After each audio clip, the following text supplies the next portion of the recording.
नमस्कार दोस्तों, मैं सुधांशु शुक्ला आप सभी का द मंडे स्पेशल शो में एसएस स्टोरी ट्यूटोरियल की टीम की तरफ से स्वागत करता हूं। दोस्तों, आज हमारे साथ है स्मृति सुमन जी, जो बिहार से हैं और अपनी रचना में इन्होंने इतिहास के उस पन्ने को पलटने की कोशिश किया है, शायद जो सोसाइटी और हम सभी ने इग्नोर किया। और साथ में ही अपनी एक दूसरी रचना में एक बेटी और पिता के रिश्ते को बहुत ही अच्छे ढंग से इन्होंने पिरोया है। और साथ में ही अब इनकी रचना पर चलने से पहले मैं एक महाभारत का एक डायलॉग है शकुनी का, वो मैं बोलकर दिखाता हूँ, फिर उसके बाद इनकी रचना पर चलते हैं। बेटे, रणभूमि में लड़ने से पहले मनोभूमि में लड़ना पड़ता है। आइए अभी रचना पर चलते हैं। नमस्ते, मेरा नाम स्मृति सुमन है और मैं महावीरा और बुद्धा की धरती बिहार से हूँ। मैं आशा करती हूँ कि आप सभी भी सकुशल एवं सुरक्षित होंगे। तो कविताओं की तरफ बढ़ते हैं। मेरी पहली कविता है गांधारी। सुनो गांधारी, सुनो गांधारी, बात थोड़ी जहरीली है पर तुम्हें बतानी जरूरी है। पतिव्रता, ममता और भोलेपन का नकाब और छिपा नहीं सकती तुम अपना पाप। बच नहीं सकती द्रौपदी के अभिशाप से, समाज के धिक्कार से और स्त्रियों की ललकार से। अरे धृतराष्ट्र की पत्नी थी तुम, सुख दुख की संगिनी थी तुम। तुम्हें तो धृतराष्ट्र के नैन बन उसे आईना दिखाना था, अधर्म के रास्तों से उसे परिचित करवाना था। मगर तुम तो खुद पट्टी बांध उसके रास्तों पर चल पड़ी। तुम तो खुद पट्टी बांध उसके रास्तों पर चल पड़ी, वो रास्ता जो पाप, छल और अहंकार से भरा था। पत्नी थी तुम, तुम्हें तो धृतराष्ट्र को शकुनी के कूटनीति से बचाना था। मगर तुम तो खुद संबंध जाल में फंस पड़ी। भूल ये नहीं कि तुम कौरवों की माता बनी। भूल ये नहीं हुई कि तुम कौरवों की माता बनी। भूल ये हुई उन्हें संस्कार सिखाने में तुम चूक पड़ी। भाई भाई का संबंध तो दूर की बात, राजमाता पितामह का आदर सम्मान तो दूर की बात। क्या होती है एक स्त्री की इज्जत, ये बताने में कैसे चूक पड़ी। यह बताने में कैसे चूक पड़ी।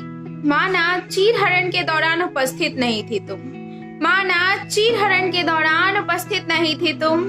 या मुख पर पट्टी बांध किसी कोने से उठा रही थी इस तमाशे का लुत्फ।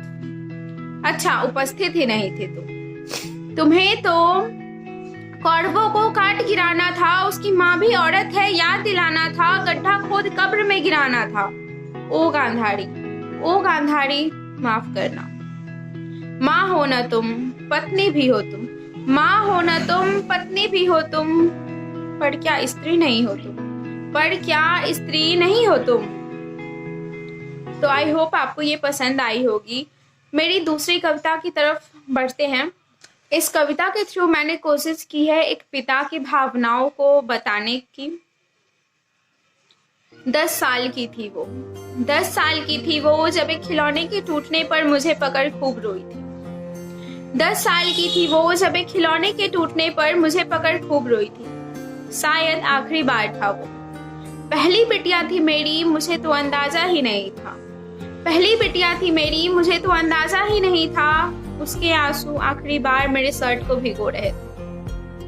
मुझे थोड़ी भी भनक होती, उसी खिलौने के टूटने के बहाने मैं भी उसे पकड़ खूब रोता। संजो लेता हर एक लम्हे को। धीरे धीरे वो बड़ी होती गई। धीरे धीरे वो बड़ी होती गई, माँ के करीब मगर मुझसे दूर होती गई। फरमाई से तो आज भी वो मुझसे कहती थी। फरमाई से तो आज भी वो मुझसे कहती थी, मगर उसका अंदाज बदल चुका था। रोती तो वो आज भी थी। रोती तो वो आज भी थी, मगर मुझसे छुपा लिया करती थी। ऐसा नहीं कि मुझे खबर नहीं होती थी। ऐसा नहीं कि मुझे खबर नहीं होती थी, बस मैं भी उससे छुपा लिया करता था। जुबान ने एक दफा पूछ भी लिया। जुबान ने एक दफा पूछ भी लिया, अगले ही पल रौब दिखा दिया करता था। जी तो मेरा भी करता था, उसके आंसू फिर से मेरे शर्ट को भिगो दे। मगर बांध लेती थी मुझे कभी समाज की दकियानुसी सोच, तो कभी बिटिया की बढ़ती हुई। आज बिटिया पराए घर की हो चली, आज बिटिया पराए घर की हो चली।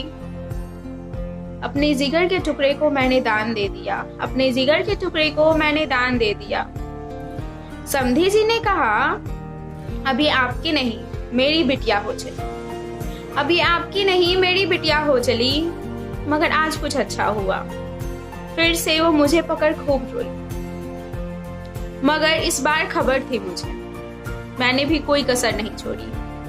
हाँ, फिर से जता नहीं पाया मैं, हाँ फिर से जता नहीं पाया मैं। मगर दिल ही दिल में उसे पकड़ खूब रोया, दिल ही दिल में उसे पकड़ खूब रोया। मगर बिटिया आज से मेरी यही दुआ है, मगर बिटिया आज से मेरी यही दुआ है, आज के बाद इन आंसुओं से कभी मुलाकात न हो तेरी, आज के बाद इन आंसुओं से कभी मुलाकात ना हो तेरी।